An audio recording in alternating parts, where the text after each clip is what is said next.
Section 55, sub 1 of the Family Law Act states that a domestic contract is unenforceable unless it is made in writing, signed by the parties, and witnessed. However, a recent Ontario Court of Appeal decision, namely Gallagher v. Friesen, seems to suggest a less stringent reading of the section. Thank you for joining me today for yet another interesting topic in the sphere of family law. My name is Anna Troichansky, and I'm an associate with Feldstein Family Law Group.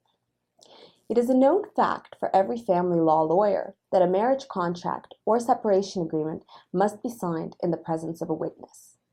In the aforementioned case, the parties entered into a marriage contract where both individuals received independent legal advice, but one party signed the agreement in the absence of a witness. The issue in this matter was whether the contract was enforceable in light of the fact that Section 55, sub 1 requires a domestic contract to be witnessed. The Court of Appeal seems to indicate that the purpose of the legislature is to encourage rather than discourage domestic contracts. As such, a strict reading of the section would be inconsistent with this intent. The Court further states that Section 55, sub 1 of the Family Law Act may be relaxed when the court is satisfied that the contract was in fact executed by the parties, where the terms are reasonable and where there was no oppression or unfairness in the circumstances surrounding the negotiation and execution of the contract.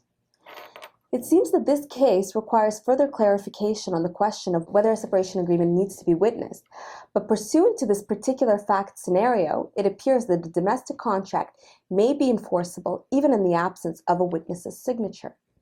If you would like more information about the formalities of a separation agreement or have any other questions pertaining to your matrimonial matter, please contact us in order to book a consultation with one of our lawyers at 905-415-1636, or you can visit our website at www.separation.ca.